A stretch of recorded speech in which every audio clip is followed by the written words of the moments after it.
I wish they just take it off for like really tight. And like stuff like that. So that's why I was like, if I do a caravan, maybe I'll have like agents tell me what I want to tell them.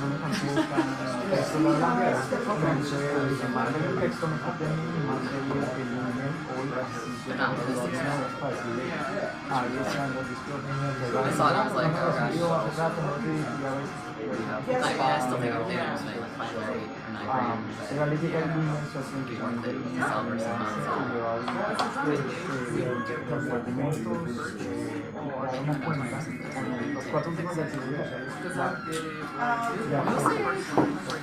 But every fall I feel the same. If I can make a certain amount of money by marriage, I'm not stressed at all. But I still stress like every time, every 18 years. Every fall I'm like, it's gonna suck if people start to list their houses, and I'm like, it's gonna take us probably 60 or 90 days. You're probably good. Do you slow the fall too? Chew it. I wish I just do one cream and a little bit of sugar. Yeah, I have my falls every winter. My daddy does. I don't really. I just keep it a little bit. I mean, it's obviously Just a little bit of something. I like 75 right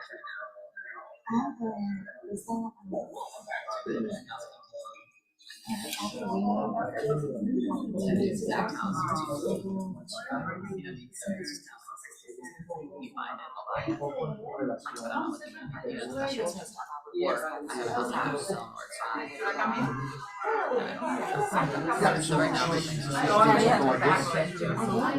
my life. I want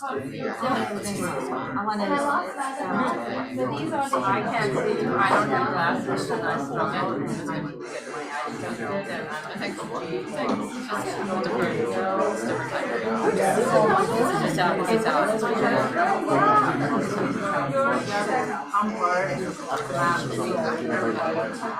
I've never had that in my life. But the math and one of the girls in the mall and I did a wedding yeah. I remember but I saw maybe 1 or 2. Like all this cash. So I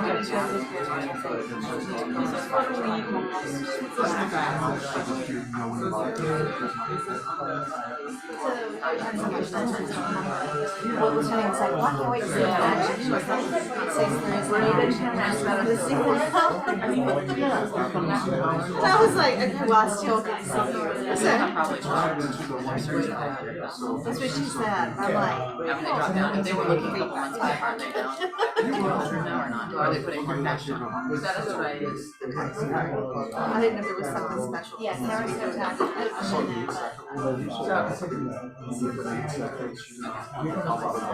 But not lower dollar.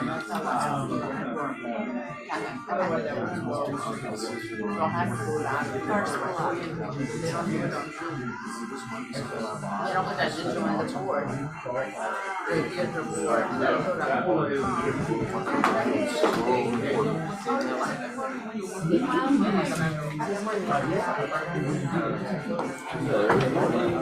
We should buy that. I just wanted to like, how much my husband said,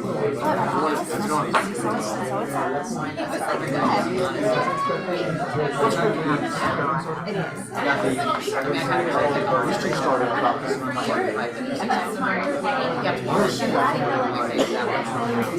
One on the right.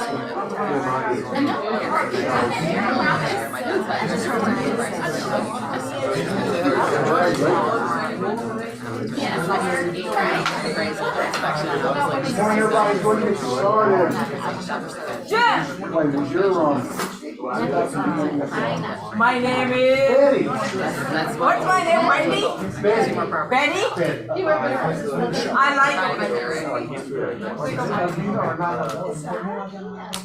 He's the only one who calls me. I love him. Good morning, everybody. Before we get started, someone give me some good news. Rusty, we have a new full-time agent. Welcome. This is Stacy. Stacy Fickle.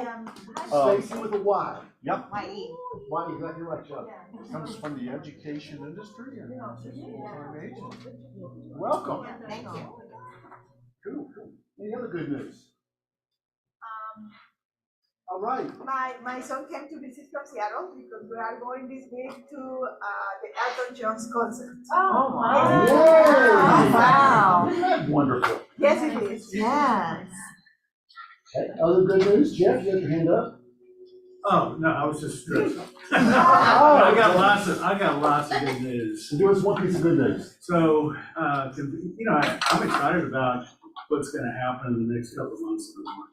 I think we're gonna see some improvement. I know everybody's like, a little negative, but I see positive. Negative. Yeah. I'm negative. I'm not negative. Who's negative? We don't do negative in the office. We don't do You negative. must have had some other office. Yeah. Yeah, We're super positive. Exactly right. You know, Yeah. people are talking about race war, whatever, it's gonna be good. Yes, it's good. It's gonna be good. And I love it. It is good and it's going to be good, which I absolutely love. So we've got some good news that we're gonna be sharing this morning, so. I look forward to that. I look forward to that. Absolutely.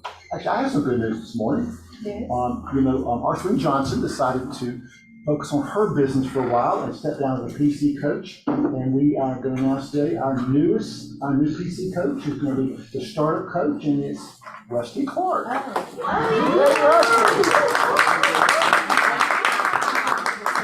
So we're very excited about that. He and Robin work together, and we're going to do some neat things also. So just stay tuned because they've got some great ideas we're going to work on. But Rusty is going to be our startup coach. Well, I'm excited too because he said if I can figure it out for myself, I can figure it out for somebody else. I told him, I said I made so many mistakes and I learned so much. So, it's funny whenever you look at somebody and say experience, it's just because they experienced doing it wrong the first time. So it's hoping to help everybody dodge the pitfalls like that one. If they come to you and say, hey, Rusty, I'm thinking about buying leads, what would you tell them? Hell no. Hell no. Run. Did you buy one guy? You bought one guy? Yeah, he figured that out. Learn from it. He learned from his mistakes right there. Right. Which, anyway, Rusty, we're glad to have you on our team. It's been wonderful. And so just stay tuned, guys. Anything else? Anybody else have some good news? Yes, today is the National Pepperoni Pizza Day. Well, did you bring us any pizza? Oh, that's a good idea. It's on the way. Come Lunch here, lunch at the office, lunch at But the office. also is the National Queso Day. The cheese dip, the queso. National queso. We think it's something that can maybe get behind a How little do you say easier. queso in Spanish? Queso. Queso. Oh, No, not cheese. queso, not queso. Queso. Queso. Thank you. Queso. I'm the English word. Queso. That's the English version of it, right? Exactly. Exactly right, Joe. Yes, ma'am. There was a huge rainbow over 75 Wow. at, over by the Big Chicken. Really? Where you get on the express lane this morning, and it was fabulous. Oh. So it's something special. Of course. We'll see if it's what my grandmother always taught me it was. So y'all get out there and make your phone calls and go to Today's the day. caravans and do what you're supposed to be doing, because great things are supposed to happen as far as wealth is concerned when you see the rainbow. I thought it was really cool too during the Queen Elizabeth's, they had that big The rainbow. double rainbow. Double, it was double, it was Yeah. double. Amazing. Yeah. That's, And now we have one here in Marietta. yeah. I thought it was just me all the time, so. All right, anybody else? Anybody else? And let us move on. Caravan. So tell us about it. Stephanie Venable. So Stephanie cannot be here this morning. She is getting ready for this, but she's having a caravan today. It's a house that is in Sandy Springs. It's a rented house, and it looks like it's a gorgeous house. Anyway, it's going to be open today from 11:30 to 2:30 with a bottle of wine for the first 15 people, plus Amazon gift card. So guys, go support her if you can. So if they want to know more about this, how do they know more about it? They can email me, or it was all emailed out yesterday. Email out. Cool, great. You know, guys, if you can go and support her, please do that. The house is $2,995,000, so gorgeous. And here's Patty Jackson. Hey.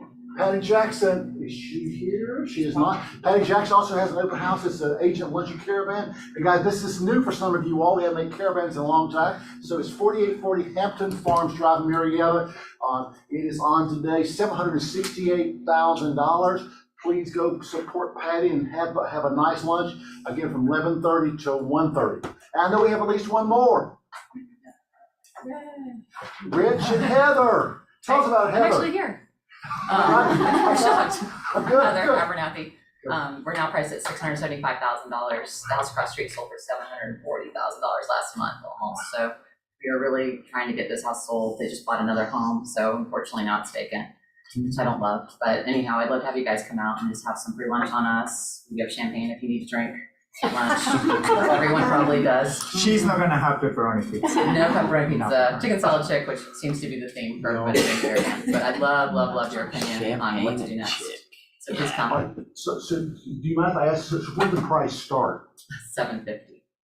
But that's because, they're trying to match up. Yeah. what's going on. And what is the price now? $675. And it's in Walton. And it's 5 bedrooms, jump house. They put $300,000 into the house. Wow. Who did the renovations? Same person? I'm sorry? The same person did the renovations as did mine across the No. street? Okay. But it is really nice. The kitchen was done by a high-end cabinet builder, so it's all inside cabinets. It's beautiful. So when you come out, I appreciate it. And so, and just not to belabor that, but, so I thought if the house was beautiful and move-in ready, that they still get those higher prices. It looks like that's not necessarily true, is it? Yeah, this one probably just needs a little bit more work upstairs, so I think it's some limitation. Plus the bonus room, they made it for their 3 daughters.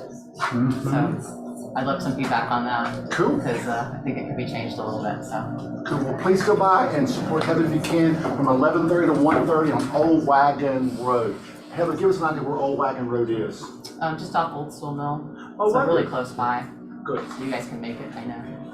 An easy drive. Easy drive. We want to drink for lunch. So. I mean, really, I'm pushing this. Okay, good, that's good. I'm Hey, here in guys, person. please go by and support Heather and Rich on this caravan.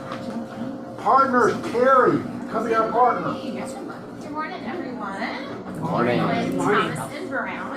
I know this was a few minutes ago, but when y'all were talking about the queso thing, I was at a friend's wedding in Mexico and an all-inclusive, and our friend wanted everything to be said differently. He would be like, "Como se dice Grey Goose?" And they were like, "Grey Goose." It just made me laugh when y'all were like, queso. It's the same. So I have a trivia question here in just a second, but first we have 2 classes coming up. Thank you, Vanna. On the 22nd at our Alpharetta office, or actually down from our Alpharetta office, it's in a, just like a shared, space for classes. Matters of Madness, which a lot of you guys may have taken this one here, but just in case we're offering it again, we talk about things that come up on title, things that can come up at closing that are, drive us mad. So that will be on the 22nd from 1 to 4. And then we have license law, which some of you guys may need. We also recently had that here. But it's at the same location on the 28th from 10 to 1. So, that one in ethics, I know they're not the most fun class to take, but we all need them. So that is that. And then in October, we're going to do a bucket happy hour at Southern Gentlemen on the 13th. So if you guys want to make your way down there, it's not very far. Jen thinks that it is, but it's not. All right, so who's ready for a trivia question? What is the result of leaving the interest rate blank on the financing contingency? Is it A, the buyer can get any rate they want, B, the contract is completely unenforceable, C, the seller will receive the earnest money if the buyer is denied the loan, since they couldn't write the proper denial letter, or is it D, I don't know, but I need to go review my contracts, I'm afraid of the answer. C. No. Who said no? C or B? I'm saying You no. said no, and how It's come? not C. That is correct. It's B because it has to be filled out. It's a term of the contract. So if it's not on there, then the contract is unenforceable. So they would get their earnest money back. Congratulations, you get a very exclusive Thomas and Brown cup. Thank you. There you go. Thank you very much. You're welcome. Carrie, quick Yes. question about that. Yeah. All right, say that you start off with one rate, but it ends it's something different or something like that. You know, if it's like a prolonged close, that doesn't have any bearing on that. Like say it starts at 5.5, but by the time you close, it's 5.25 or something. That wouldn't be like a. I don't think so. Did you answer that? I haven't been asked that before. If the rate changes, like if it. Guys, the rate can change whether they want to change it, as Yeah. long as they close, The nobody cares. financing Yeah. I mean, you contingency change timeline. 90%, as long as they're willing to close, it can go down to what? But if you try to get out of contract because the rate change is not really contingent on that, then that probably is a problem. Okay. We look at the contract to see what it says, but no, rate change should not affect the closing at all. Right, Zero. right. Yeah, but the point is, Was it's left that off. was that your question? Yes. Well, no, I thank you for answering. Yeah, that's your That's question, what- right? Cool. Well, no, I just wondered because, I know that all of a sudden, some builders at one time, now they're wanting you to close with them, but at one time, it seemed like some of the builders were wanting to bounce you as a client because, they might, if they get under a different contract, they might make an extra $50,000 or something. Yeah. So, I just always kind of sensitive to like, if there's some little part of a contract that if you screw up on or something, that they can kind of pull it out from under you, Absolutely. Yeah. That is a true statement. Yeah. That's why she's saying, don't leave anything blank if it's checked. Right. If that part of the contract is checked, then there can't be any blanks. Who decides if a contract is not enforceable? A, the attorney, B, the agent, C, the courts. Oh, come on, guys, which one? This is an easy one. The courts, the courts. No attorney can say it's unenforceable. He has a great opinion, or she has a great opinion, but it's their opinion, that's all it is. My attorney says it's not enforceable. Well, great, I'm glad that my attorney says it is. So, and my attorney's So smarter than your let's attorney arm is. He wrote that part of the contract. So guys, I don't care what the attorney says, it's a nice opinion, that's all it is. Great question. I have another, one agent I was talking to and they got into this little fit, and then the buyer had some issues about wanting to buy the property while his financing fell through. But and I said, did you get him out? She said, yes, because I kept this loophole open of giving a long finance contingency up till the date of closing. Is that possible to do? And she was able to get him out. FHA. Like it was normal, but she said, and they didn't catch it.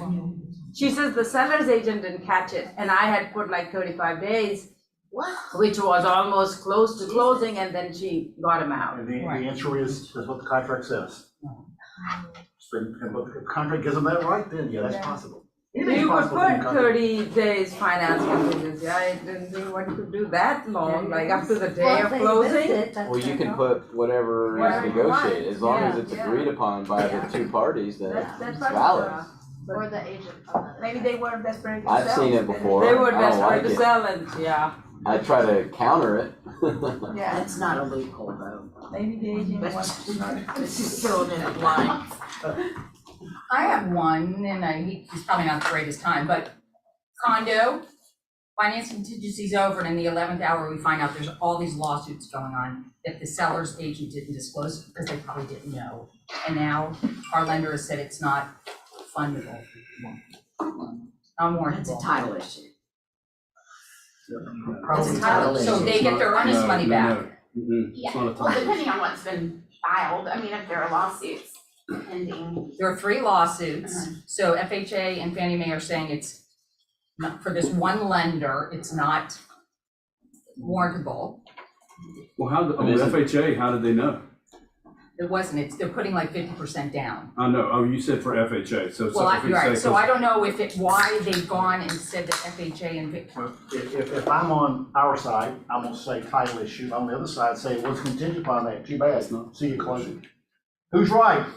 How can you close if you cannot deliver a clear title? The question is a title application. It's not a title. Right? It's not. It's But until you look at the whole thing, who knows? Because an attorney says it's a title process, that makes it not. Well, usually too, when there's something like a lawsuit pending, you'll put what's called a list pendants on title, so you can't really move forward until it's resolved. So, I mean, that's probably what happened on that. I mean, and it happens like with divorce too, it's just called a list pendant, so it's basically it like kind of freezes the property of being sold It's like a lien, until right? everything, yeah, is resolved. Liz, wasn't this Well, about? it would be with the house, but with the condominium, the lawsuits against the HOA, right? Correct. Yeah, so.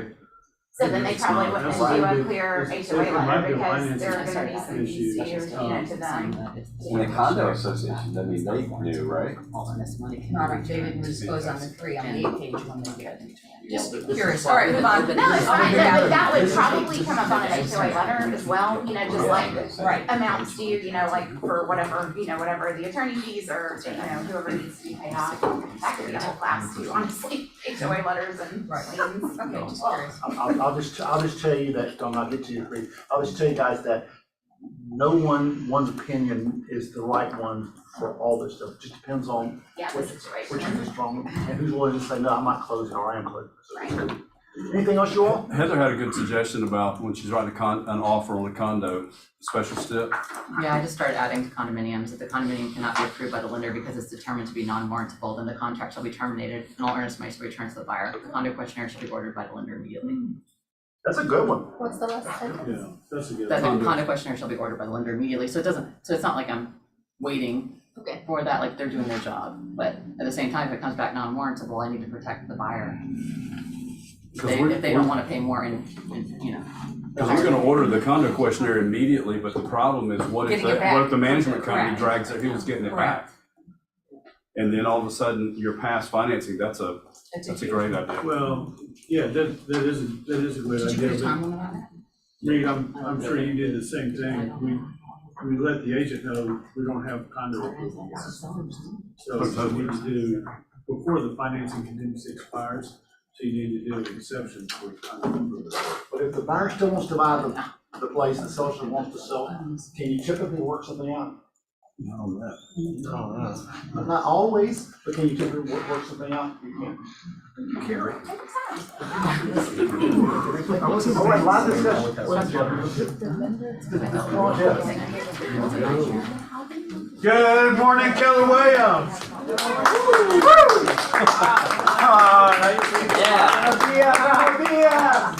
Buenos días. Camilo.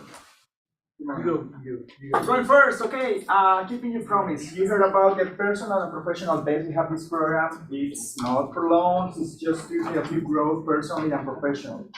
So this is the part 2 with Team Tebow. I guess you all heard about Team Tebow. Yeah, It's we don't part like 2, it. September 22nd, 3 p.m. I don't like He it went to either, Florida. but the No, message, kidding. is great. I'm gonna give you 3 points that he gave in part 1 real quick. If we spend our day trying to compare ourselves against someone else, we have no chance at being the best we were created to be. You might not be the best at everything you do, but you can always strive to be your best. And every setback is God setting you up for what you're supposed to do. Amen. So I don't like this guy 100%, but the message, I take a couple of things and it's awesome. So let's get into this. We're gonna send that on the Facebook page. And we're gonna cover part 2 with Team Tebow! Tim Tebow. An applause! He's a good guy. They don't like Team Tebow. Operating, we said that, he played quarterback for Florida Gators, and I'm just saying, I'm a Dogs fan, I so. know that, darling. That's all, he's a good guy though. Yeah, but, What? yes, I know. Okay, I didn't, you look, You were having fun. yeah, but he's a good guy, I know that. He has good messages. Doug Duncan. We don't like it. Okay, you're gonna like this guy. Trust me, you're gonna like this I don't guy. like this guy. Doug Duncan is the chief economist for Fannie Mae. Fannie Mae provides the mortgages for most homes, more homes than any other investment in the United States. So Doug Duncan is coming to Atlanta, and we're gonna have him, thanks to what Jim organized, we're gonna have him just for the Rawls Group on the morning of the 20th of October. So it's 1 month away. We wanted to give everybody heads up. So go ahead and put that on your calendar. It's gonna fill up real quick. Yeah. Are you gonna send out a? Yes. And guys, hold this one second, Terry. You don't want to miss this. I mean, economists, I get that, but he can give you clarity on what the economy looks like for the next 6 to 8 months, you guys. And so you don't want to hear this guy because he is a brainiac when it comes to that kind of stuff. He's a brain, he's smarter than Jeff, so. He's much smarter. That's not saying much. That's a very low bar. We are all smarter than him. I'm sorry, go ahead, buddy. You're good. So I know a lot of people have been seeing buyers with more power being able to get seller's credit, yes? Some people saying that, some listings taking longer. Yep. Yes. Occasionally having to do a price reduction. Yes. Well, the 2-to-1 buy down is a great solution to all of those, specifically price reduction. Instead of doing it by $15,000, $20,000, $25,000, you could pay a seller's credit of $5,000, $10,000, maybe $15,000, and convince buyers to be able to like the property more. Because the 2-to-1 buy down is for the first year of the buyer's loan, it's 2% less interest rate. So then the second year is 1% less. Third year, for the rest of their mortgage, it's set to the same rate. So if you lock in at 6, you're at 4 for the first year, then 5, 6 for the next 30.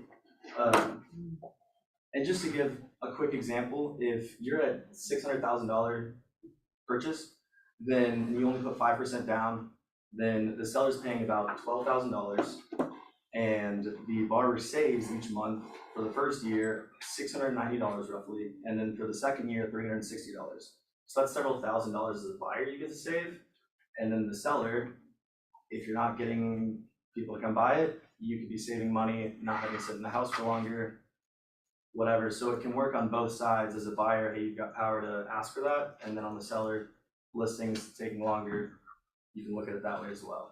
So it's a great opportunity to look after getting things closed. So with 2-1, after 2 years, what interest rate would it be? And if rate is going down at that time, So would if it you cost lock anything in, to reduce it?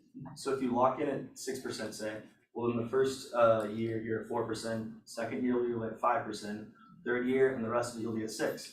But at any point in that, you could refinance. So if rates go down, you could refinance to be down at 4.5%, 5% instead of locking in, being still locked in at 6%.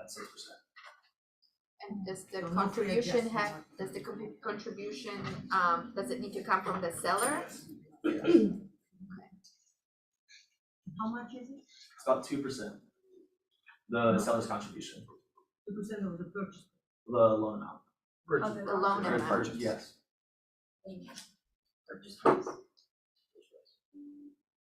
Roughly. Yeah, so this is a great program. All right, loan limits. Historically conforming loan limits have been 647. Now we're up to 715,000. Think about that. A first-time home buyer, if they have $21,000, they can buy a $700,000 home. Isn't that awesome? Is that gonna help? It's gonna help. I mean, it's a lot easier to qualify for a conforming loan than a jumbo. So this is really gonna help. As prices are going up, this is gonna help people qualify more. I mean, we can go up to 50% debt to income ratio, all that good stuff, right? And so I'm really excited about that. And then. And we already started with that, so whatever loan that we get today, we can go up to that. Yeah. So that's not necessarily purchase price would be like 9 or something higher, The but loan that's amount. just the loan. That's the loan amount, yeah, up to 715,000, yeah. Let's see, is that it? Is that the last one? All right, great, well, thanks. Any questions? You'll have. Can any company do this, new conforming loan rate now? No. Thank you. Supreme lending is offering it now. I can't speak to I like that. What's today? Sorry, what's today? 30 years? Low sixes. Low 60s? Yeah, yeah. Does anybody have questions about rate? You know, the Federal Reserve is gonna announce. Yeah. Rate increase. If you were a betting person, what do you think it's gonna be tomorrow? 75 75 or a whole point? Yeah, about 30% of the market thinks it's gonna be a whole point. About 70% thinks it's gonna be 75. Yeah, so the market, and that's already baked in. I mean, rates are, you know, moving up, getting worse every day, so got anybody lock in. We have a lock and look program, so they can lock in up to 90 days before they find a house. They want to do that. But the rate increases the Fed is doing is already baked into the interest rates. Well, anything else, any questions, anybody? Thank you all so much. Great, thank you. Y4C2Ts, our belief system, guys. This is what we live by here. This is what we focus on here. And I'm gonna ask someone to pick their favorite one this morning. Carrie, pick your favorite one. Which is your favorite one? Oh, I was really putting on the Very. Well, I like actually two of them. I love win-win, and I also like creativity because I feel like some people think that you can't get creative with like business things, and it's like yeah, you can. They don't have to be separate. And what's your second one? Your second one? Oh, creativity. Creativity. Yeah. Okay. Because I mean, you're not gonna have anywhere to go unless you have an idea. So you gotta start with that. No one's picked creativity in a very, very long time. So that's great. I'm glad you picked that one. Creativity, ideas before results. You have to have the ideas before you can have the results, guys. So I love creativity. So guys, no one's picked that one in a while. So Carrie, you get the star for today. Yay! I get 5 gold stars. Which is cool. So guys, thank y'all so much. Group coaching, overcoming buyer reluctance with Barry Wolford. It's on Wednesday, September the 21st. From 11 to 2 in the lead gen room, 11 to 12, excuse me, in the lead gen room, group coaching, overcoming buyer reluctance. How do you get your buyer to move off where they are right now and move to actually being under contract? So guys, come and listen to Coach Barry Wolford talk about how to get over this buyer reluctance. It matters who you're in business with, Contract Mastermind. On Thursday, September the 22nd, our own Sherry Rispy and Michelle Byers is going to jump on also. So guys, please do that. Thursday, September 22nd, the contract. Come and sharpen up on your contract so you know what the contract actually says. I should probably do that because I still think there's stuff in the contract that's not in the contract anymore. So guys, come jump in on this. I think you'll enjoy it again on Thursday. Self-defense class. Guys, I want you to take a look at this because this is Realtor Safety Month. And our incredible Realtor Safety Committee put this together for you. This is a self-defense class. Again, Thursday, September 22nd from 12 to 2 in the Quan training room right here. Dress comfortably. Jim cannot wear jewelry or heels, so and lunch will be served. Phil Can, Stephanie's husband, she is on the Janice Overbeck team. He is a 6th degree master instructor for Tang So Do. Anyway, with 30 years experience, he's going to tell you how to defend yourself, things you can do to keep you as safe as you can be. So please come and do that again from Thursday from 12 to 2, and have to register, right? And several emails have gone out about this, or you can right now register by doing that scan code up there. All right, again, another class that Rolf is putting on for us. Rob Daniel, who is an amazing instructor, maps coach, bowl coach. He's going to do how to do an open house and farming strategies, part 4. Jump in if you would like, and it is on Friday, September the 23rd from 9 to 10. Registration is required for Rob. Great guy. He's hysterical. Zoom Career Day. We'll remind you about this, guys. We have our wonderful K-Score School, which is a place to get your friends and relatives to go to school for free. They have to be in the state of Georgia, though, in order to do this. If you're interested in real estate, you want to know more about real estate, please jump on this call. Michelle will be on there, and she will tell them more about real estate and sort of what the ins and outs of getting into real estate. It's September 28th, 5:30 to 6:30, and it is via Zoom. MREA Business Planning Clinic. Now, guys, this guy, Steve Count, he's part of our office, he and his wife, Teresa, and guys, he understands MREA better than almost anybody that I know, and he's going to have a business planning clinic, and it's going to be on Friday, October the 7th at 11 a.m. Guys, please join this. He understands this better than anybody that I know. He's a math coach, so guys, he will really challenge you to get your finances in order to be ready for next year. So guys, please jump in on this. It's a great, particularly as you plan for your goals for next year. Trunk or Treat, Saturday. We did this last year. It's a lot of fun. October 22nd, Keller Williams Atlanta North. It's going to be from 3 to 5. Come, participate, dress up, bring some candy to give out, bring your kids. It's going to be a really fun time. Pumpkin face painting, cookie walk.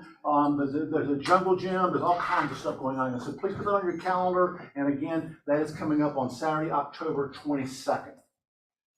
International Potluck, Tuesday, October 25th, guys. This is in the training room, and it's going to be Bring your favorite international dish that represents your country. So guys, bring something that you would love to cook.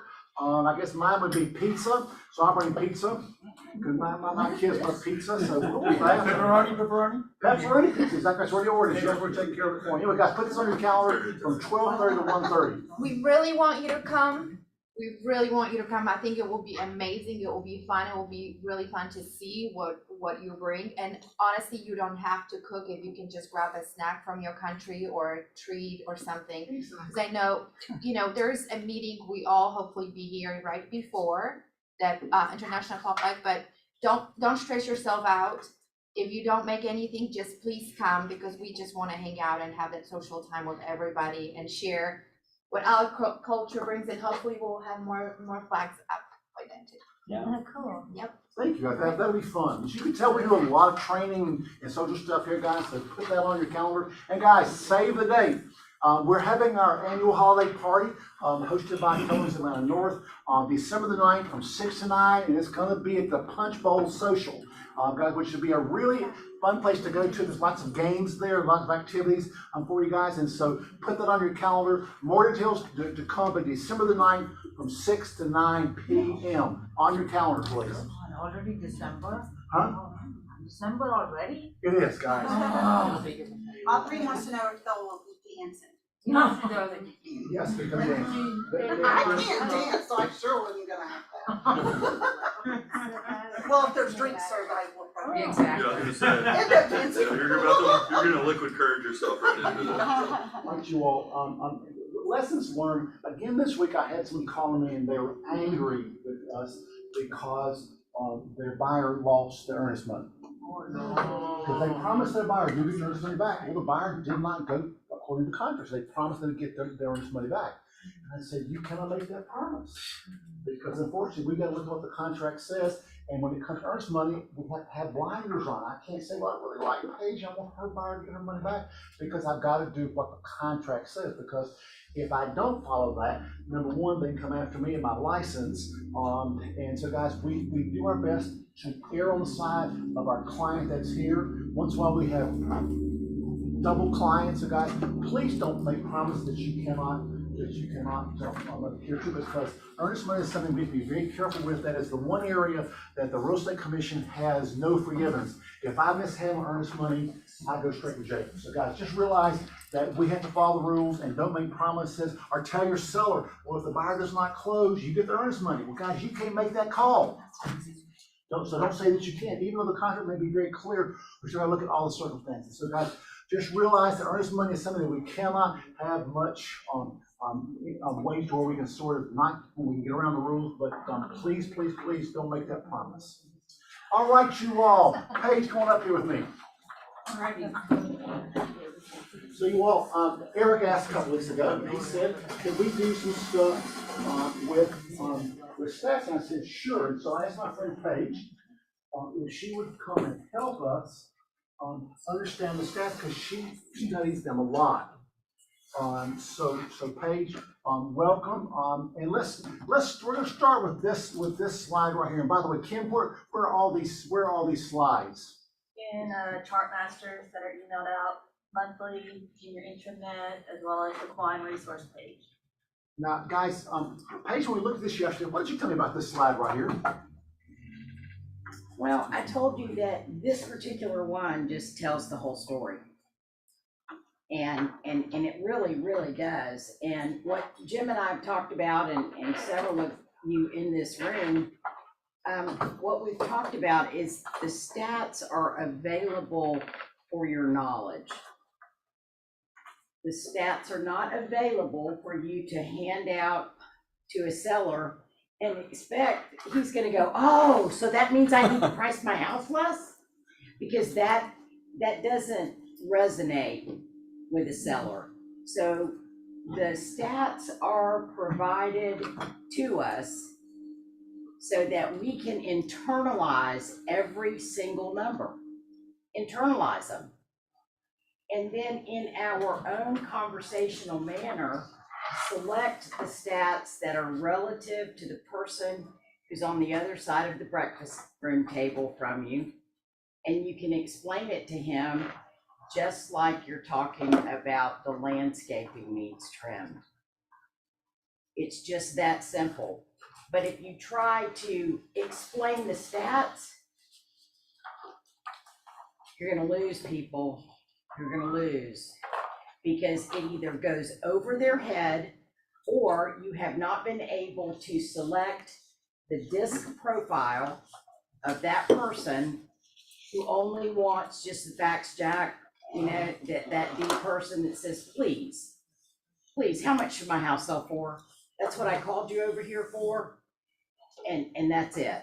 So, but in looking at this, it just tells us that our numbers year over year have changed. And the first word in the fourth block is probably the most important word on the stats chart, and that's significantly. Okay. So if think about that word significantly and what that means to our industry. When it says significantly higher versus last year of number of actives, and it's 62.7%, that's significantly higher. And when I am talking to a seller, I want to make sure that the seller understands that it's significantly higher. Period. Now, there are those people that are gonna go, well, how much higher? So, you know, around 60%. And please don't try to quote these statistics. So two things, guys. Number one, I love the word significant, okay? That tells us so. That's why you cannot necessarily get what the person across the street got a year ago. That's right. That's why you can't, because it's significant, okay? For you all, though, I want to make sure that you have perspective. So back in 2007, when the market crashed, there were about 45,000 listings in Metro Atlanta. And right now, we have got 8,000. Significantly. So Thank this you. this is significant to this. That's right. This is. But I want y'all to have perspective, but guys, we're nowhere close to this number, are we? No. And how many more people live in Atlanta in 2022 than 2007? A lot more. So this number is even more significant because back here we have all these listings we could not sell, could not give away.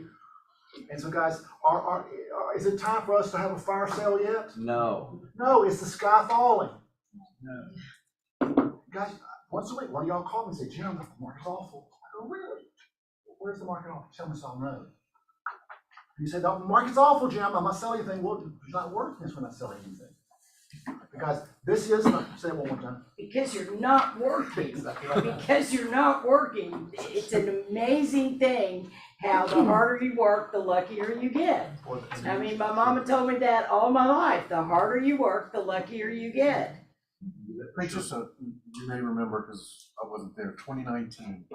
How does today's number of listings compare to like 2019 pre-COVID? Kind of close. Okay. Kind of close. But you know, and let me take that a step further and say that if we compare 2023 to 2019, we will really be able to see what's happening. But it's not here yet. So what Jim and I are trying to do is sit in the big Buick, right, the big steering wheel, and behind us, you know, we've got a rear view mirror to look at, to look through and see what has already happened. But, and that's statistics. That's what we're talking about. This is only what has happened. Then we've got this big, huge windshield to look through. And that's the future. And that's where we're going. And if you don't get the windshield wipers on that big Buick when it's raining, and it's raining right now. So clear your windshield. Are y'all with me? Clear your windshield and be thinking very clearly about what you're going to do with your business to make sure that your business aligns with 2019. Okay, 2019. How many people in this room had a real estate license in 2019? How many people are in this room that have not had a real estate license, did not have a real estate license in 2019? Why are not every single person in this office that didn't have a real estate license? Okay. Maybe these Hard are time the new following. ones. Pardon me? No, okay, Say it. I said maybe these are all only the newer ones and maybe the previous agents. The rest of them are not watching them. There we go. Well, you I'm want just that trying to be soon. positive. The next one is also telling. So look at this number here. This is how many listings we have. This is our pendings last year, and this is our pendings right here. More listing, less pendings, down almost 30%. So Scott. Jim, I'm gonna answer Rusty's question. Sure. If we will go back to 2017 and 19, and I did some work on this already. That number of active was not close to 8,000. It was more closer to 14,000 He's both right. those years. He's right. So if you think about it, it's even with the extra supply, it's still half of what it was. Not exactly half, but close to half. Sorry. I thought I remembered that number also, but I Yeah. don't think because I remembered it for sure. Sorry. 14,000 after right, yeah. Sir. Well, my question, I think it was where you're starting to go, because Paige, I was following where you're going with the pendings. Then the increased active number, and then below that, your increased failed, and I think that's kind of like the shift in that people probably still have prices that are, reflecting like about a year ago, and that they're maybe not making the actual deal now because they just aren't what the market is now. Is that a good idea, or is that bad, or I was just asking? That could be possible. What I found really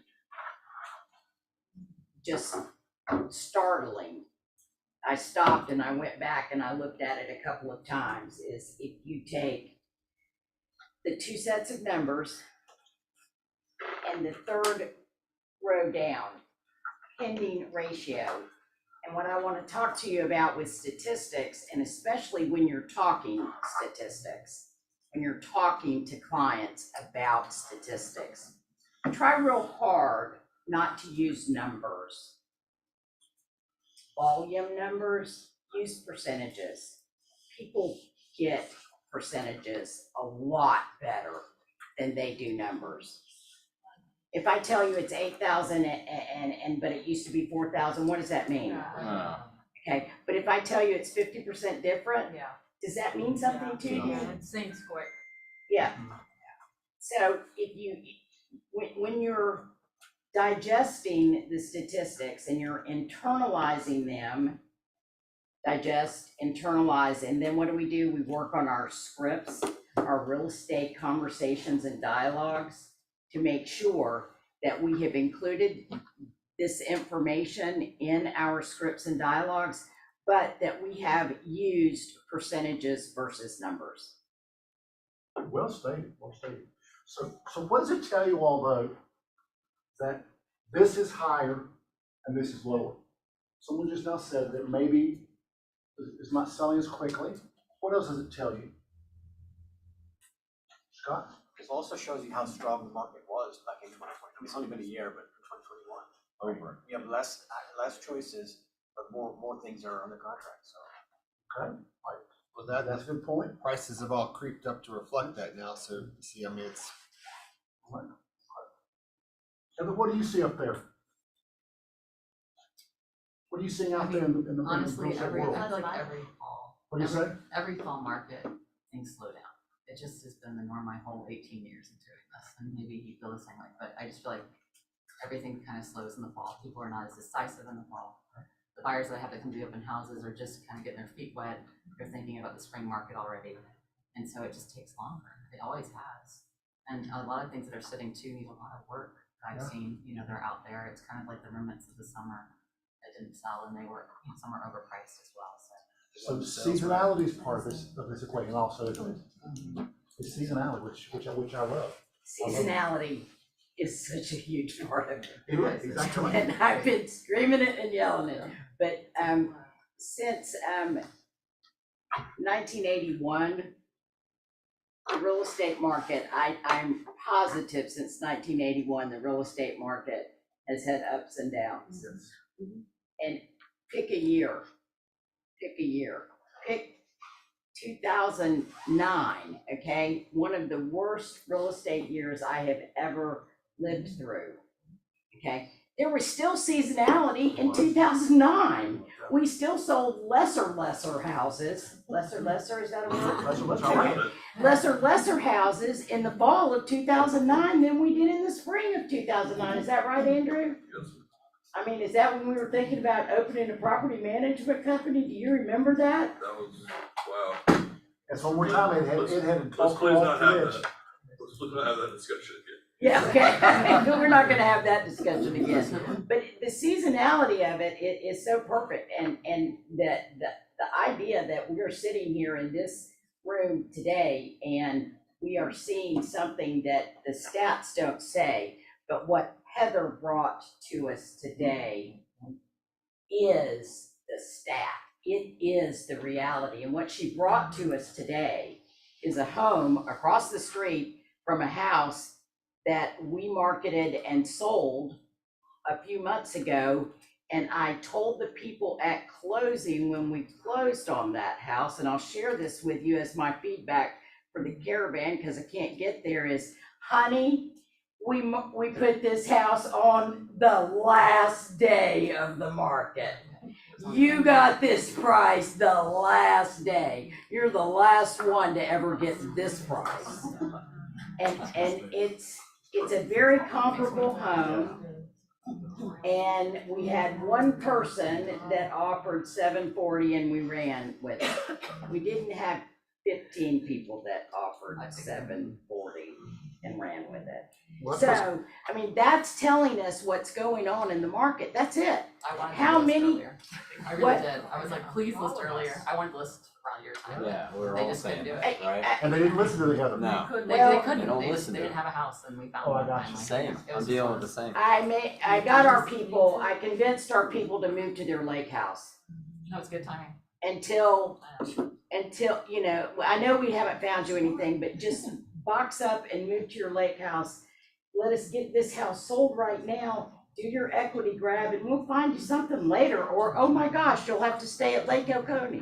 Just, I would say stick to your guts as far as pricing, stick to your story, stick to your information.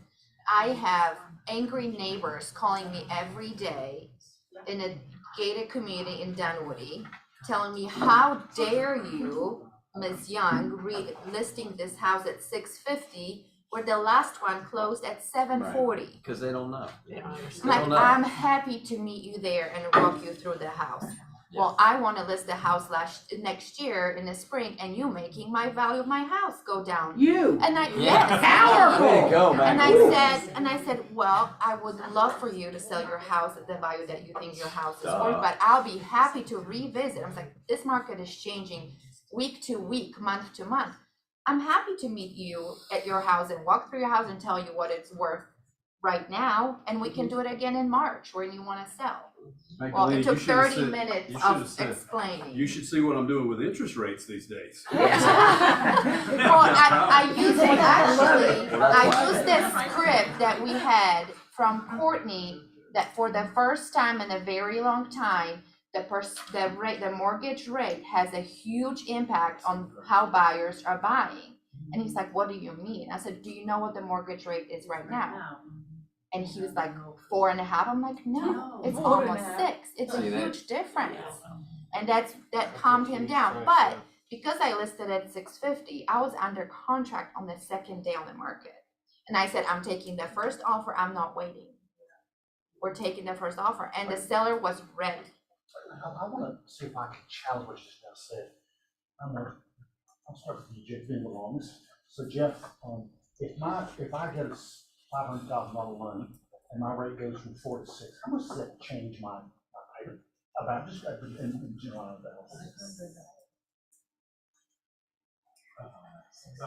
About Yep. Yeah, and that's significant. That's huge. That is a lot. Yeah. That That is is a lot. huge. That is. Okay, is there what? Yes. Just as a follow-up to that, in January, a $400,000 house was at 3.25%, the payment was $1,400. Today, that same house, no change, is $1,925. So $400. Yes. $500. Car payment. Per month. 30 years. 30 years, like you're right, Joe. So we're looking at 40-year loan now, guys? Yes. Yes, Yes, we are. Yes, I would too. Yeah. I've heard of They're coming, but, you know, Stretch it out longer. prices, so this is my hallucination, prices have gone up, right? And I know you're talking about softness in the market, but still, prices are still higher now than they were a year ago.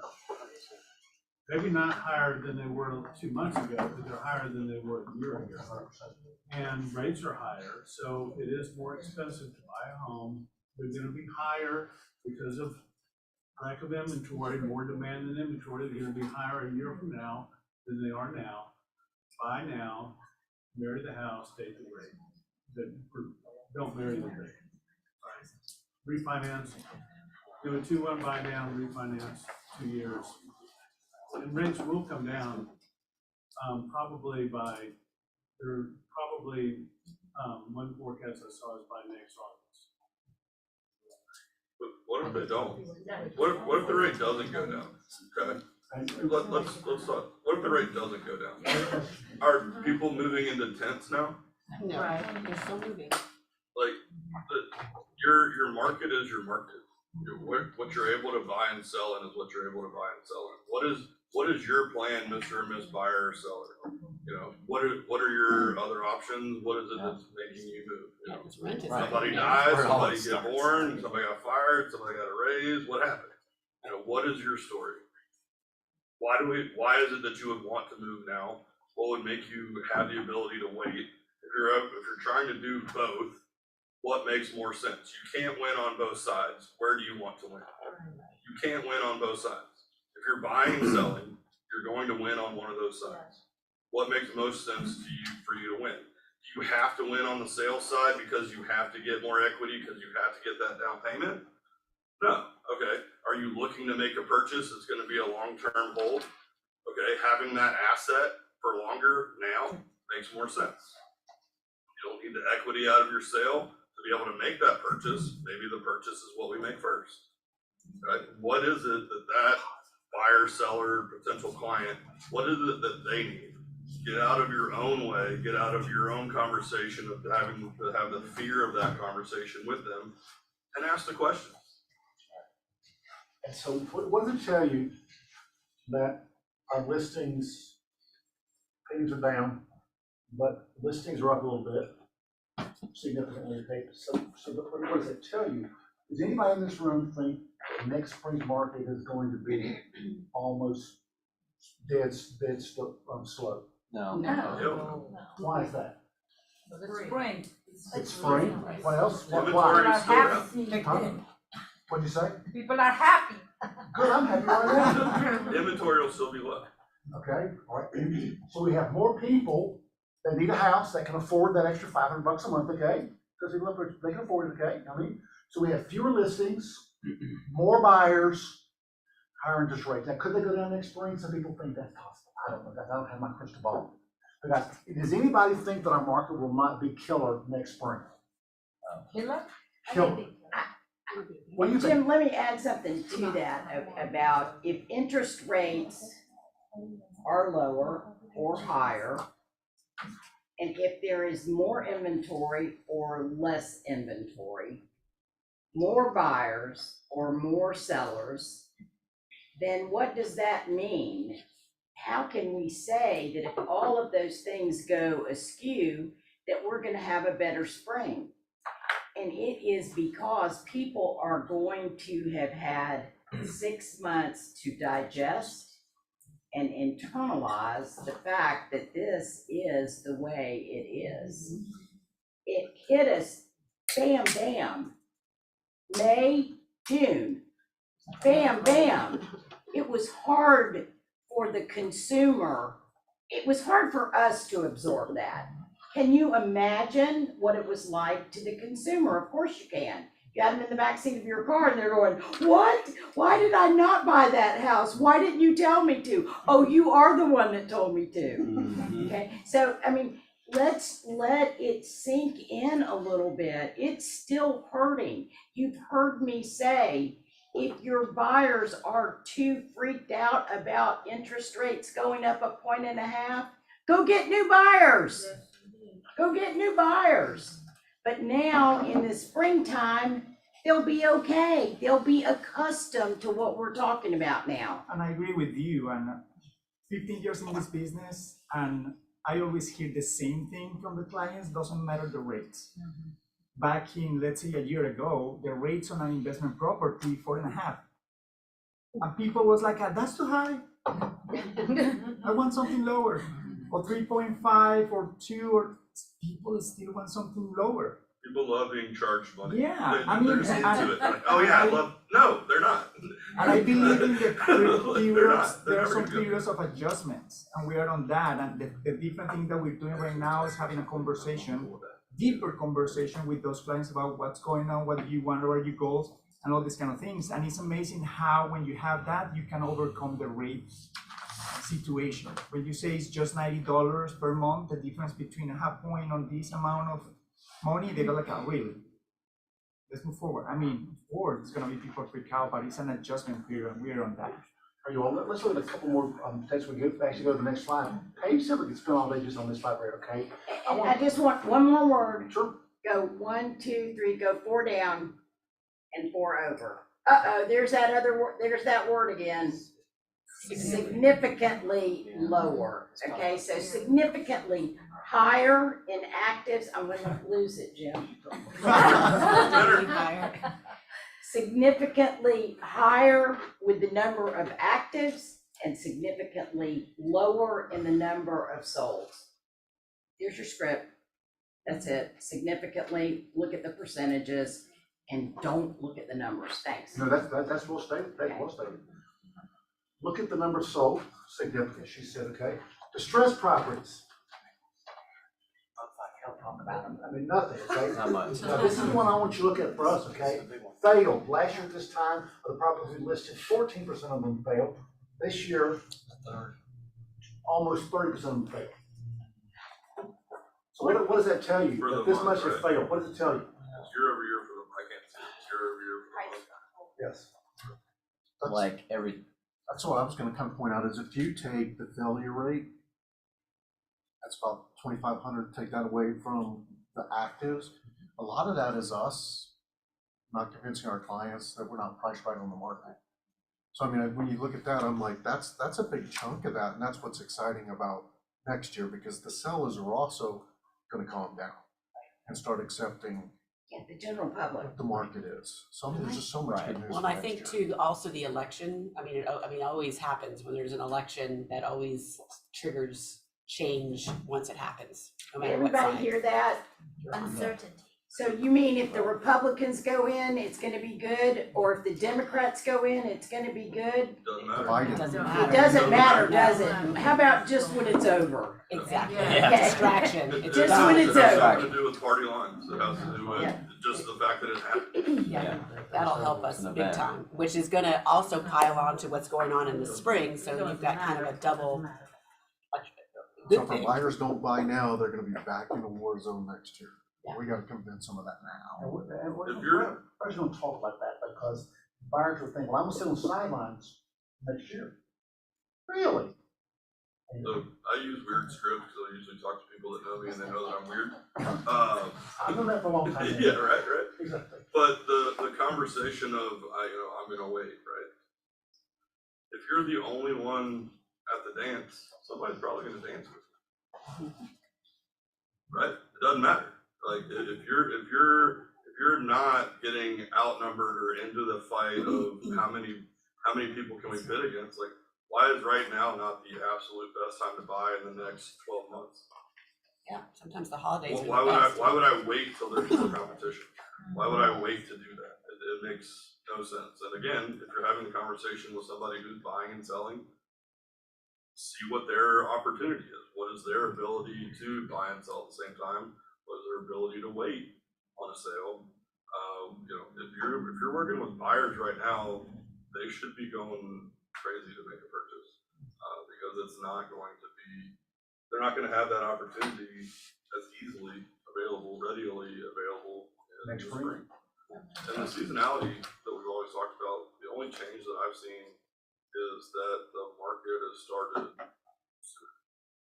And that's been in the last 5 years. The spring market, it used to be, you know, wait till March, wait till March, wait till March, wait till March. You know, mid-March. We, you know, one of our scripts used to be, we list on Valentine's Day because we love selling homes. Come on. Yeah. You loved it. But mid-February was when you needed to list a home. The market starts in January now. So if you're waiting till that spring market, we're 90 days away. Less. 90 days. That's not great. No flowers. All right, guys, my supply of listings was less than 1%, now it's 2%. 2 months, it was less than a month, now it's a little more than 2 months. What does that tell you? What does it tell you? Krista, what does it tell you? It's not the strongest seller's market as it used to be. It's a good time to be a buyer. Get them out there. Like that? Does this number here, this 2.1, have anything to do with the failed up here? Oh, sure. Failed? Sure. Yeah, do these numbers? Oh, it's definitely a seller's market. Just compared to what we were doing in the spring, it feels like it's. So for the hands of the last, as long as you've been in the real estate business, it's 2 years, 3 years. 2 months is still a seller's market. So your buyer's opportunity is the opportunity of this market. It's not, you're not going in to gouge somebody. It's that you're gaining equity now before it's gained over the next 4 months. So. It's still a seller's market at that It's not point. called a level market, what 6 months is called, what? 46. Balance. Balance market. But after the Balance is bloodshed of clear? the spring, it feels to the buyers like it's they've got more power.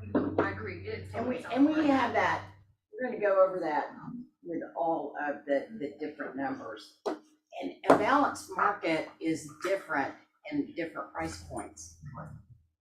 And that's what we have to remember, and being in the East Cobb market, we do every price point available. We do. So is the buyer's market in the under 300? Is it a balanced market? Okay, is it balanced at 1.5? So that's what you have to know, is not only what is the market, but what is the market, again, of the person sitting across the breakfast room table from you? What is that market? Their market, not the general market. Well, this also tells a story. We have median original list price, August last year, 375, this year, 450. Wow. Median sales price last year, 380. Now 440. Wow. That should have significant buy, shouldn't it? Days of the market, 9, now it's 15. So do you see anything up there that surprises you? Anybody? Anything up there surprises you? Well, I did not know that. Anything up there surprises anybody? No. Anybody?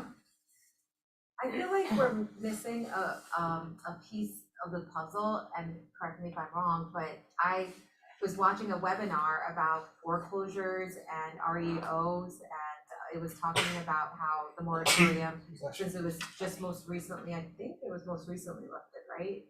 For the maximum extension of forbearing your mortgage was, I think, it's last month would be this September for putting off your mortgage payments. So in the webinar, they were talking about a surge of all these foreclosures that should have been foreclosed in 2019.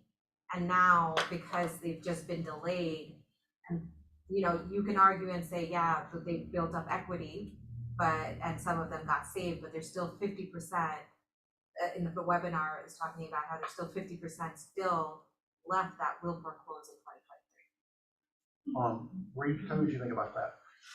I think that if you look at a percent, a lot of times when those articles come out, they say foreclosures are up 60%. Well, yeah, compared to zero, they were, or very low numbers. But I mean, if you look at the historical number of annual foreclosures, whatever that number, first of all, they do have equity.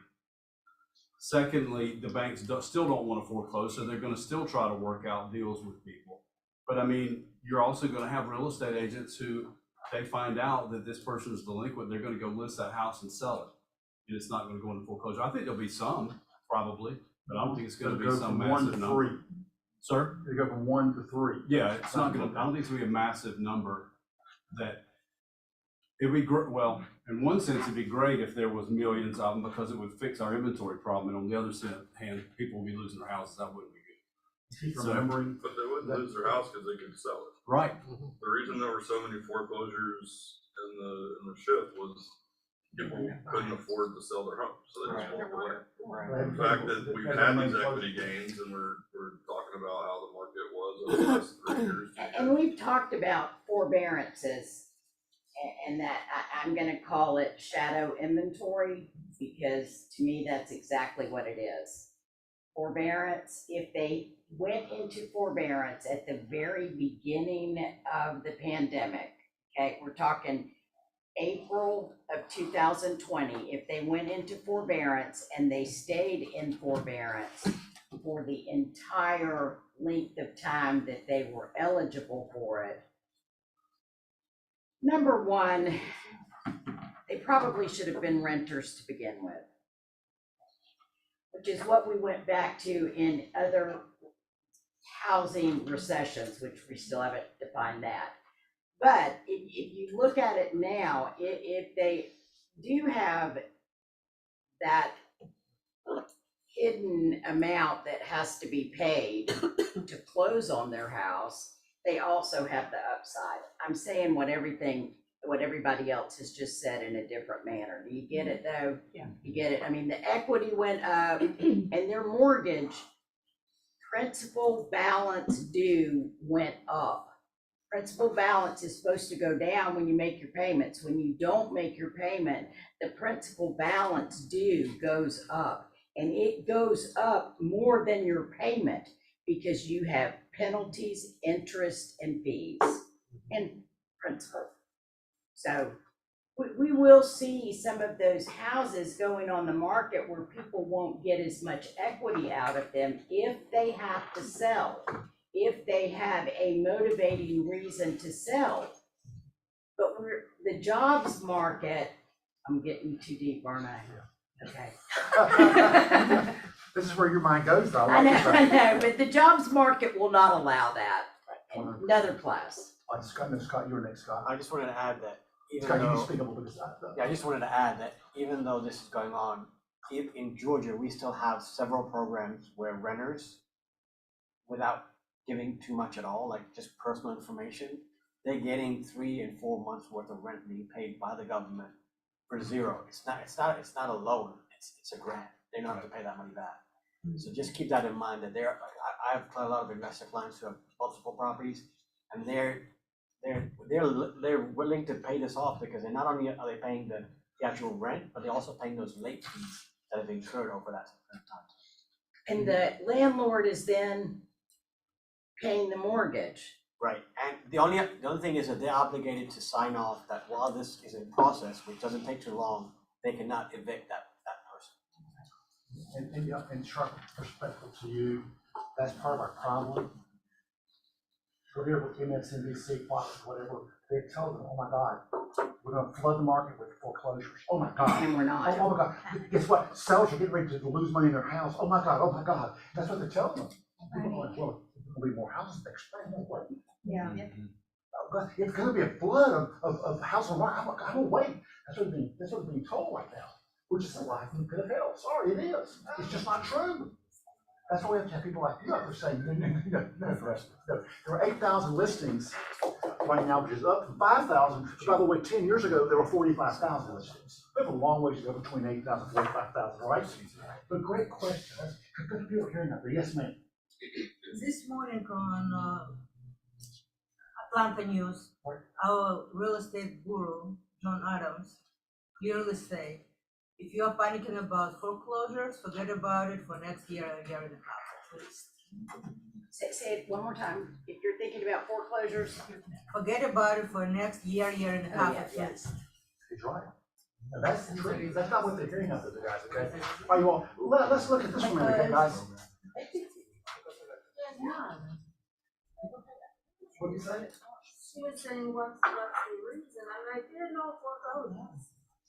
There are no foreclosures. We remember back in 2008, 2009, every other house was a foreclosure or a short sale. Now, just look at the stats. 0.5%. Not even a 4%. Are you all, so this is a great one, and it's saying the same thing we were saying before, but it's saying, look at the actives. Trend is this way. Look at the pending. Trend is down this way. This is 6 months, guys. Look at the solds. Look at over here. Look at the distressed. That says that they're going up, but guess what? They're not going up much. Look at the fail going up. Look at the supply, the month supply, it's going up. Look at this. Anything there that surprises anybody here? That's just one more thing.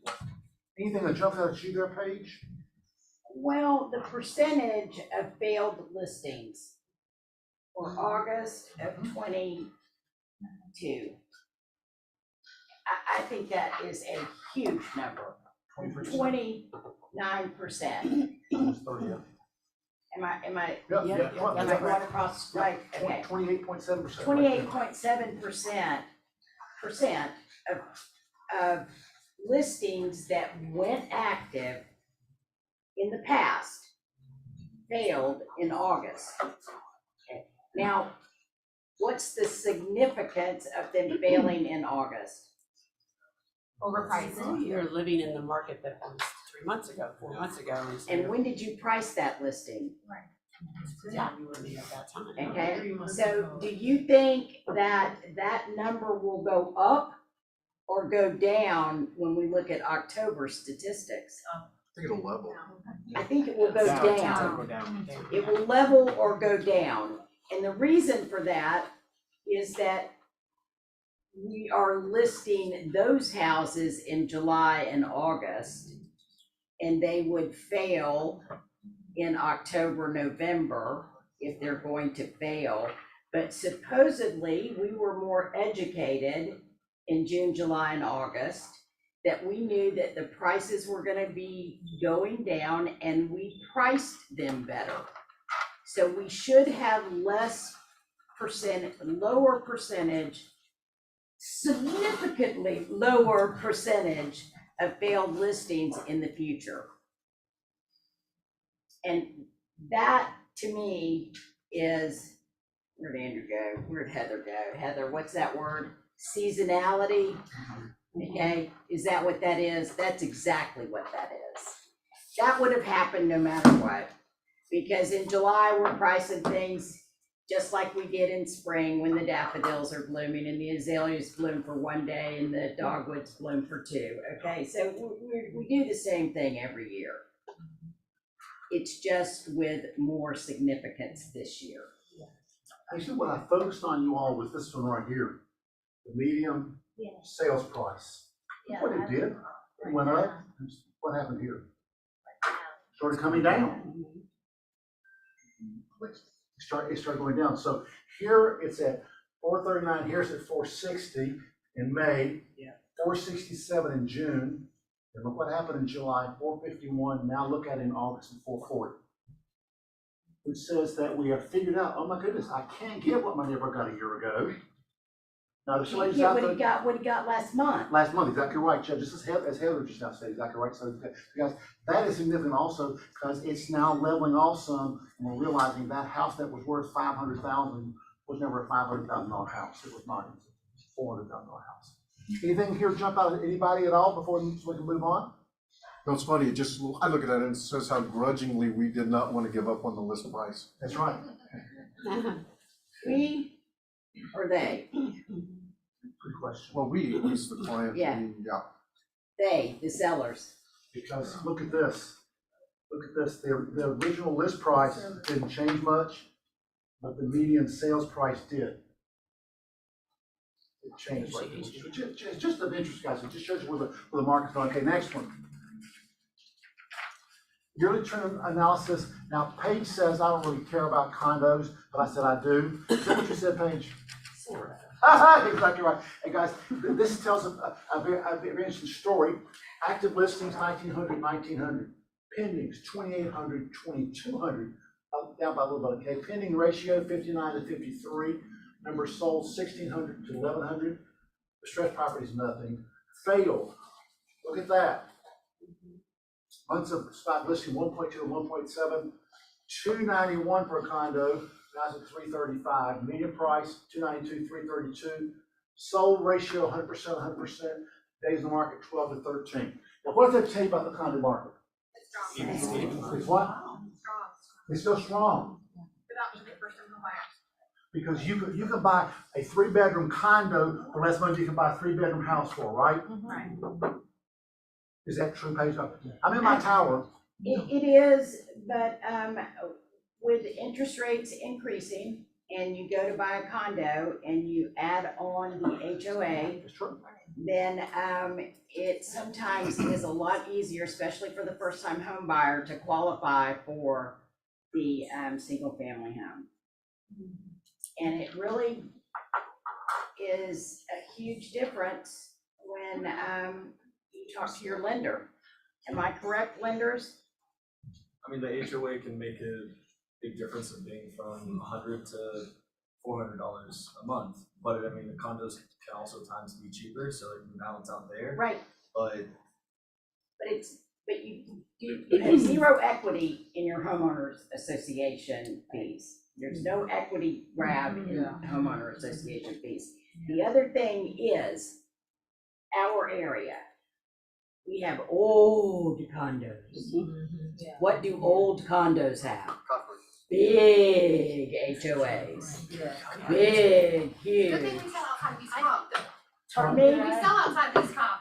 It's not just East Cobb. that's true. I think some people also like the condos because they low maintenance, and I feel like the generations of people are looking for less. I couldn't agree with you more. Yeah, lock and load, baby. But that's townhouse too. Yeah. The townhouse would have a little less stringency. And guys, let's not get into a discussion townhouses versus condos, because that's a loaded question. Like, let's not get into that because some people like the townhouses versus the condominium and all that kind of stuff.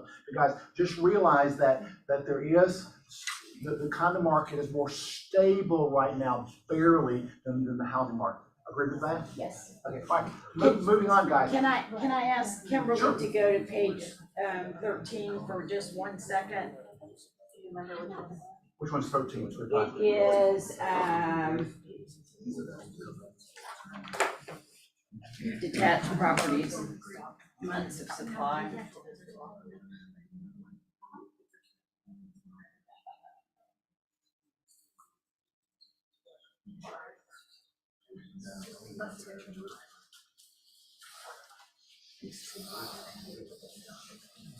Get your cameras ready.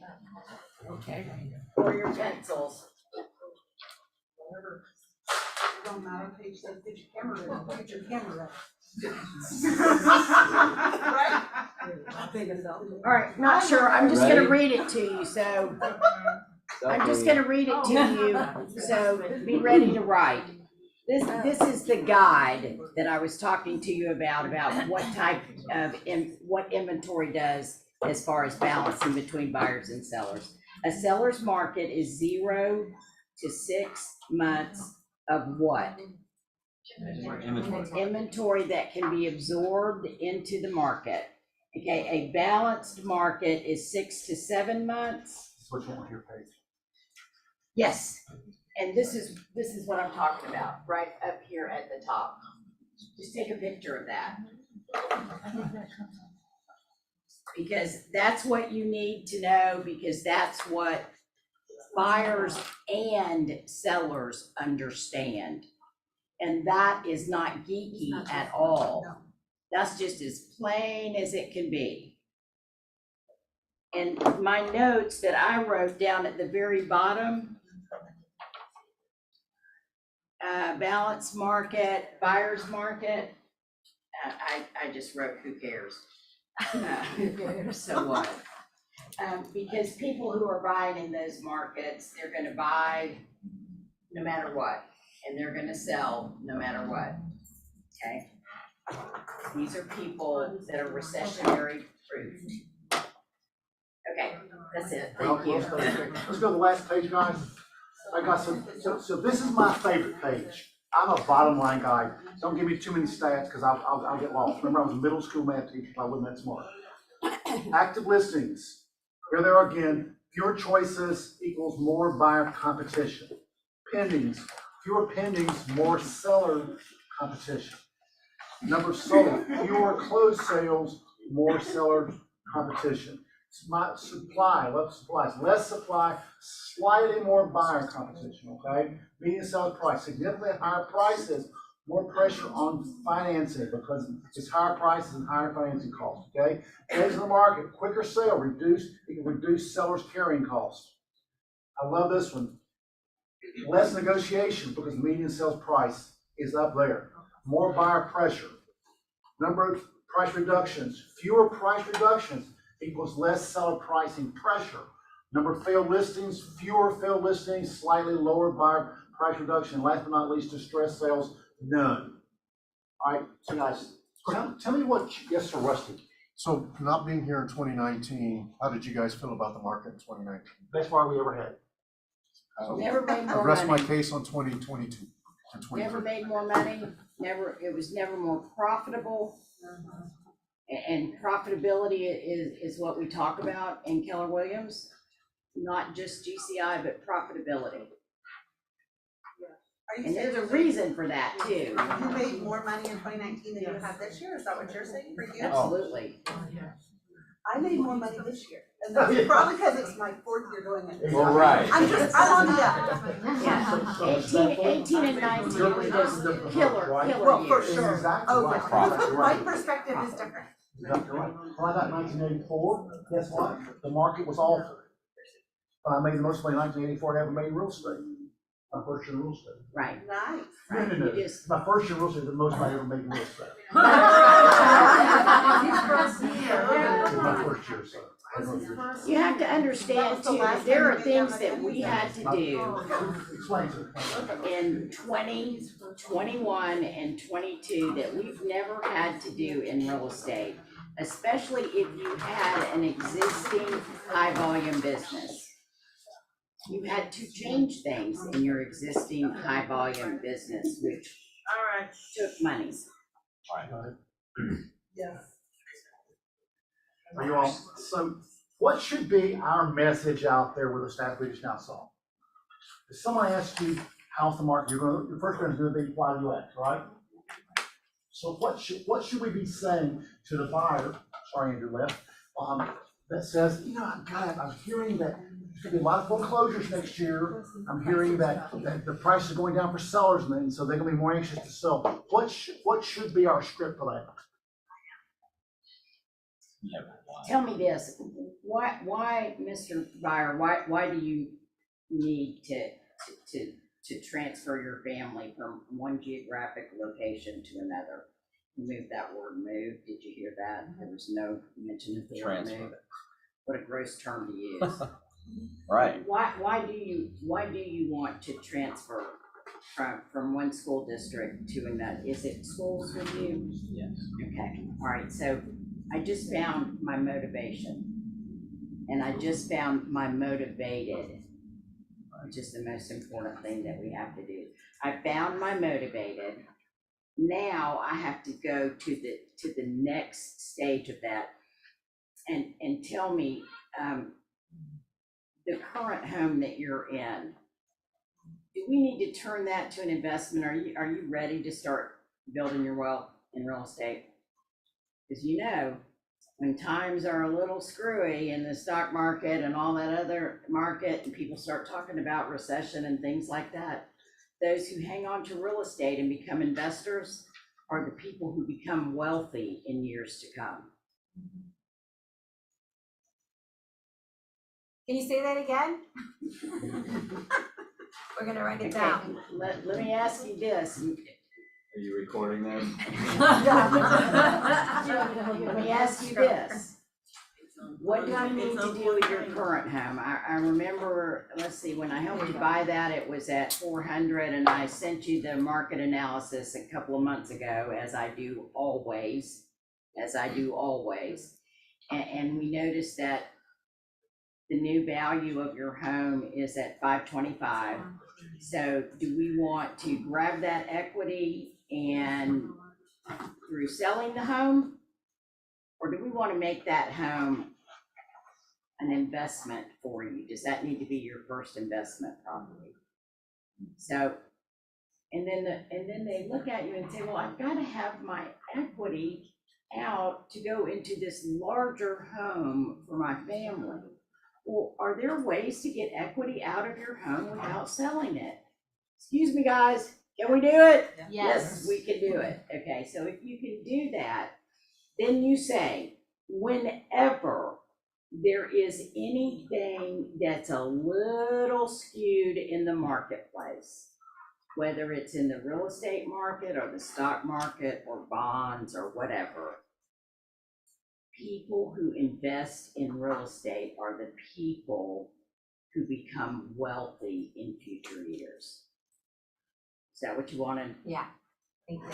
So 2 years ago, if I'd given you $500,000, everybody in this room, here, I got tons, my uncle left me $50 billion. Okay? I mean, each one of y'all $500,000 2 years ago. Looking at it right now, some of you would have put it in the stock market, some of you would have put it in the housing market. Where do you wish you would have put it? Housing. Houses, Always. beach properties, lots Over in of Spring properties, lots of beaches. Always. Always, right, guys? Well, very. So do you think things have changed today? No. You think things have changed today? How many of them look in 5 years ago, oh my God, I should have bought my property in 2022? So guys, so the thing is though, what is if you look back in 6 months from now, Paige, what do you think something that could happen that could wreck our housing market? I mean, national disaster, we're gonna get that. But besides that, what could happen to wreck this market?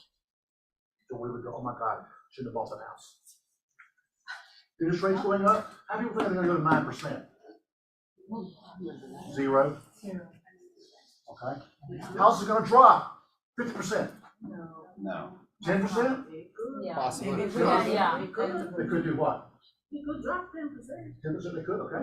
We're not day But traders. we're not there, right? We're not day traders. Yeah, that's true. Right? We just Yeah, don't or know. sell it. When the market is down, just don't sell it. How many people out there have got great jobs right now, make more money than ever? Yeah. A lot of people. A lot of people right now. Do many people gonna buy houses that have that kind of money? Yes. Are they don't care that their payment's up $500? No. No, they're not. Now, Is those their others that do income is care, up yes. $5,000. Yes. Are the people that do care? Yes, because they're buying too much house. They're buying too much house. And not necessarily, Jim, I have to disagree. I've got brand new first-time home buyers with student loans, they're professionals. And back in January, whatever, it's not too much house, their little house would have been 1,100. The same little house right now is gonna be 1,900. Right? So we went from 2.99 to 6% today. See, but arguably at that time, we shouldn't have been at 2.99 about a year ago. We should have already been ticking up 0.25% every so often back then. But see, that doesn't mean anything for the first time home buyer. Votes though, I can give you somebody that says, hey, Right. but I'm making $5,000 more. But I don't wanna care. There's some votes. Right, or you can get more house right now, but your rate's up a little bit. Hello? Exactly right, Jack. The should be, can you afford the new payment? Yes, Can I ask a question to Paige? I like how you said we can make you into an investor now. If you probably already look like if they're in a rental restriction, you're not gonna suggest that, I would think, or is there some other option if they can't? can you still be an investor, keep that as an investment home if you're not allowed to rent it? No. Okay, No. just checking, okay. So that you would only offer that if you've already double checked, okay. But here's the thing. The answer is, I don't know, let me put the limit on that question for you. That's what I never pre-qualified anybody in my life, ever. I let my lender. Well, you can pre-qualify a property though. Yes. Sure. And if you pre-qualified the property that it's not an investment property, then of course you're not gonna make that. Gotcha, okay. But here's what you've already done, and this is what is, you have to do this, or you never get to that conversation, is if you are not touching your database with an updated CMA every quarter, so that they know the property that you sold them has gained or lost value. Right. Great touch. Important touch. Okay, we need to move on because it's after 11 o'clock. So we should be telling our clients what right now? Time to buy. Well, Buy right now. Because I can tell what the market's right today. Next spring, I can't tell you. So fall in love with the house and rent and date the rate. Exactly right. So can you afford that payment? If you quit going to Starbucks every week, can you afford that payment? But whatever this thing is, just spend the money on. Okay, guys. So guys, just realize the sky's not falling. It's not going to fall in the next 18 months that I'm aware of. Could it? Sure. How long do most recessions last? I love someone's on. 6 to 8 months. How long do most recessions last? 6 months. How many? 8 months. 8 months. And you have them and you don't even know it. I think we've already been in it for 3 months. The I think that this is We've got 5 more months to go. The next one's probably gonna happen around The January, sky's not falling. February. If See, I you're don't working say those that hours, because- it's true. Right, yeah, Very but you well. understand that. Yeah. Any questions about this? Everybody, and move on. Paige, thank you, baby. Yay! Thank you so much. Please go on Caravan. If anybody wants headshots, we've got a photographer here right now with a couple open slots. She'll slide you in. Some of y'all are looking really cute. You can probably get a headshot. So we open the window here, right here. Right, lower level, like the middle floor, right outside the open. I have another one. Houses are selling at 400. We wanted to list it January, February, March. We listed it 365. Are you